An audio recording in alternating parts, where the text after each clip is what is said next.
Selalunya kita nampak dekat luar negara je yang ada bangunan bawah tanah di mana kerajaan sorok. Bawah tanah tu ada macam-macam jenis barang, macam-macam jenis rahsia yang tak diketahui oleh umum. Benda tu banyak dalam movie je.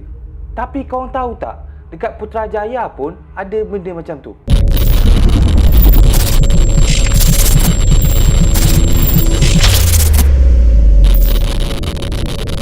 Allahumma salli ala Sayyidina Muhammad wa ala ahli wa sallim walhamdulillah bi'almi. Assalamualaikum tim puaka sekalian. Welcome back to my YouTube channel. Pada yang baru join, jangan lupa subscribe, jangan lupa like, jangan lupa on notification button guys.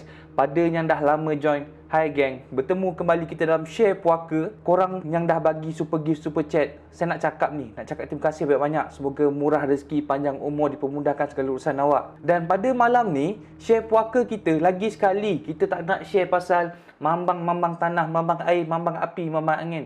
Kita nak share tentang sesuatu yang alam-alam gaib juga, tapi daripada sudut saintifik. Tapi lah, benda ni kalau korang jenis yang suka konspirasi, propaganda, korang suka prismate, mesti korang tahu tentang apa aku nak ceritakan ni. Hey, what's up you guys, Prismate here. Tapi bagi mereka yang baru lahir semalam, keluar-keluar je uek-uek terus 15 tahun. Maybe tak tahu cerita yang aku nak cakap ni. Meh sini aku nak ceritakan tentang rahsia terowong dan juga bangunan yang ada di bawah tanah dekat Putrajaya, geng. Tapi biasalah kalau benda-benda konspirasi ni selalunya memang tak ada bukti.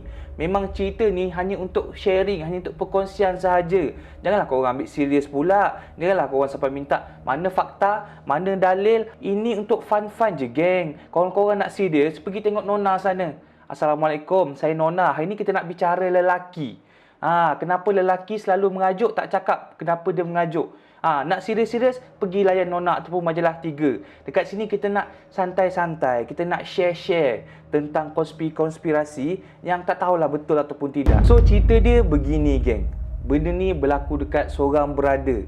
Brother tu pada satu hari dia ada meeting di salah sebuah bangunan kerajaan yang berada di Putrajaya. Dikatakanlah bangunan tu memang dikawal ketat, rapi, padat, sendat, geng. Memang siap ada tentera, siap ada polis bersenapang. So dia pun macam biasa, dia park kereta dekat basement, dia pun naiklah ke atas untuk ke bilik meeting.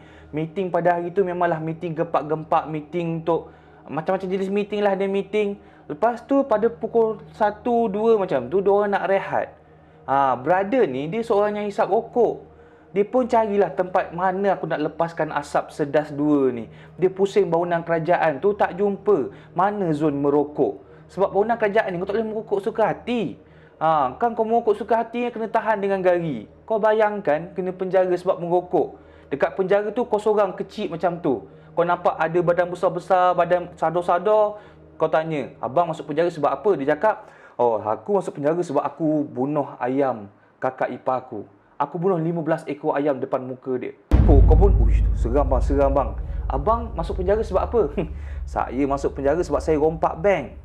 Tiba-tiba kan, engkau seorang yang kecil macam tu, brother tadi tanya, engkau ni masuk penjara sebab apa? Saya merokok kat bangunan kerajaan bang.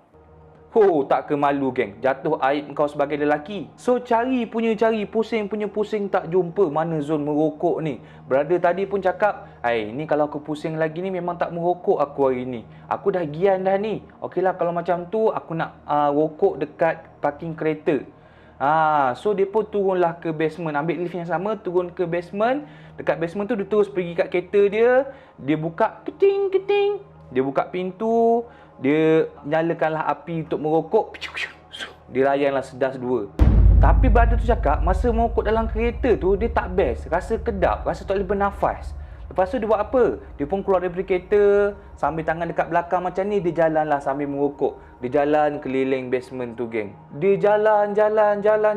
Habis seputung rokok, dia pun nak naik ke bilik meeting. Dia masuk ke salah satu pintu yang ada. Dia tadi keluar ke basement ikut pintu lain. Masuk ikut pintu lain. Sebab apa? Yelah, kadang-kadang bila kita merokok ni, kita tak sedar. Merokok tengah syok-syok, kepala tengah fikir kan. Jalan, tak sedar. Aku kat mana? Oh, ada pintu. Masuk je lah pintu ni. So, dia buka je pintu tu. Terus ada nampak sebiji lift. Sebelah lift tu ada satu tangga kecemasan. So, dia pun tekanlah butang lift dekat dinding tu. Ting. Dia tunggu lift kejap. Tiba lift buka. Ting. Dia pun masuk berjalan dalam lift. Masa dia nak tekan nombor level 1, 2, 3 tu, dia tengok dia macam, asal nombor ni pelik. Lift yang tadi kat sana nombor 1, 2, 3, 4, 5, 6. Tapi nombor lift ni macam pelik semacam. Apa yang pelik, geng? Nak tahu tak? Yang peliknya, dekat nombor lift tu, tak ada nombor level 1, 2, 3, 4, 5, 6. Yang ada hanyalah level B, B1, B2, B3 sampai B24. Dan dia pun terfikir, selalunya kalau parking B ni merujuk kepala pula. Apa kepala? Kalau parking B ni, dia merujuk kepada parking basement. Jadi, ini maybe parking basement lah kot 20 tingkat. Tapi, takkanlah parking basement sampai 20 tingkat. Bangunan ni kalau tengok daripada luar, ada 6 tingkat je. Ini sampai 20 tingkat ke bawah ni pergi ke mana? So, time tu, dia bersifat curious. Curious ni apa? Curious ni bukan jenis kuih, geng. Curious ni adalah sifat ingin tahu apa ada dekat level B sampai B20 tu. Jadi dia buat apa? Dia pun decide dia nak tekan nombor B20 yang paling bawah sekali. So dia pun tekan, tik.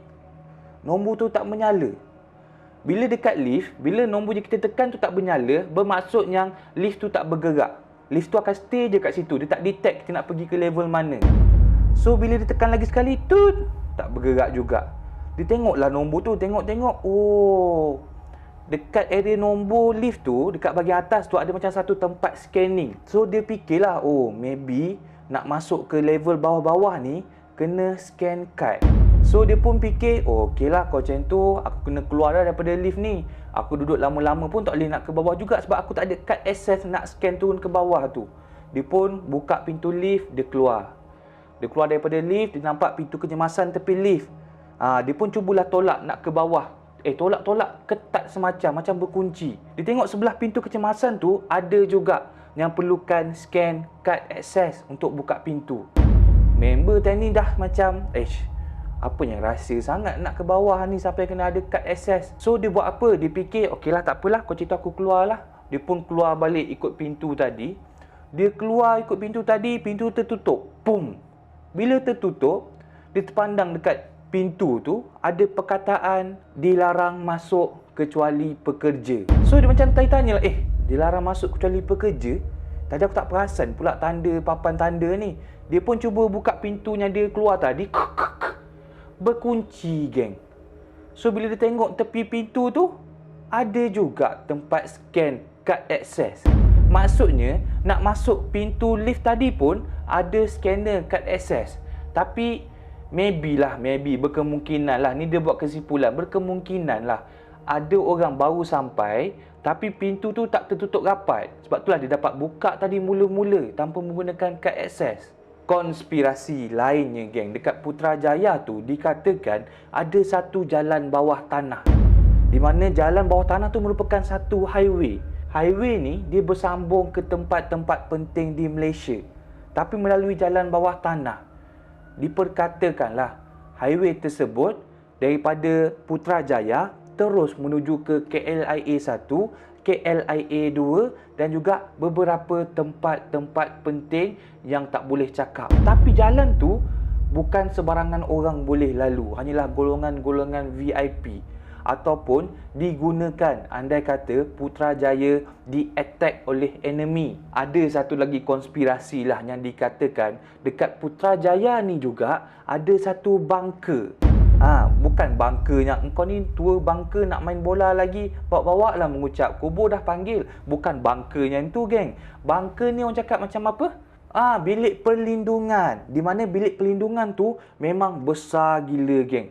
Dan digunakan orang cakap macam besi-besi kualiti tinggi, titanium lah, apa semualah, memang tebal gila. Orang cakap bunker ni berada di bawah Tasik Putrajaya. Kat mana? Yang dekat Masjid Putrajaya tu ada tasik, betul tak? Dikatakanlah kalau kita selam ke bawah, gluk, dekat dasar tasik tu tak jumpa tanah, geng. Tapi jumpa besi. Dikatakan juga bangka tersebut lagi besar daripada Tasik Putrajaya dan seperti ada satu bandar di bawah sana, di mana dekat bangka tu ada hospital, ada bangunan-bangunan kerajaan yang rahsia-rahsia, private, secretive, monopoly of the Teletubbies. Saya cakap memang rahsia lah dekat situ. Orang lain tak boleh masuk. Ada juga tempat simpanan bekalan makanan. Ada juga tempat penyimpanan senjata. Kenapa wujudnya bangka ni? Dikatakanlah diorang wujudkan bangka ni andai kata one day Malaysia diserang oleh enemy, negara-negara luar, akan ada beberapa VIP yang dibenarkan untuk menginap dalam bangka tersebut. Orang lain cerita jugalah. Di mana sekeliling Putrajaya tu ada sistem pertahanan yang berteknologi tinggi. Tapi tersorok, geng. Tersorok dalam bawah tanah, tersorok di sempadan-sempadan. Macam-macam lah. Teknologi apa? Di setiap penjuru-penjuru Putrajaya tu ada anti-missile and cannon. Macam pelik English aku. Anti-missile ni macam anti-missile pula. Anti-missile ni, aku cakap Melayu je lah senjata ni contohnya kalau kapal terbang datang nak bom Malaysia, dia akan attack dulu. Innalillah. Dekat Putrajaya ada benda tu, tersorok. Memang senang cakap dekat Putrajaya tu dipenuhi oleh senjata yang berteknologi terkini. Kejayaan semakin hampiri biar di kota ataupun desa. Tu lagu. Sebab itulah dekat Putrajaya ni adalah kawasan larangan penerbangan. Kau nak lalu drone pun tak boleh, kau nak terbang atas dia pun tak boleh, geng. Kalau kau terbang kena saman. Oi, saman dia mahal, geng. Boleh beli sebiji rumah. Tapi itulah benda macam konspirasi ni, kita tak ada betul ataupun salah. Kita hanya berkongsi saja. Janganlah pula korang ni betul-betul pembaris, percaya. Dah lah percaya, korang pergi sebar pula dekat acik-acik kampung. Nak tahu tak Putrajaya tu macam-macam ada. Nak buat lawatan tak pergi Putrajaya? Nak melawat apa kat Putrajaya tu? Kat sana ada bangka. Janganlah macam tu, geng. Ini sharing-sharing kita-kita je untuk hiburkan malam-malam. Tapi kalau benarlah benda tu ada di Malaysia ni, kenapa kena sembunyikan daripada rakyat? Dan agak-agak apa lagi yang ada di bawah Putrajaya tu? That's all share puaka Photo Night. Thank you guys pada mana yang tengok cerita saya sampai habis. Jangan lupa like, jangan lupa subscribe, jangan lupa on notification button. Thank you sebab sudi spend time dengan saya. Thank you pada yang bagi super gift, super chat. Semoga murah rezeki, panjang umur awak. Kita jumpa dalam next share puaka, insya-Allah. Korang komen nak dengar cerita tentang apa, nanti saya akan ceritakan. Assalamualaikum, selamat malam.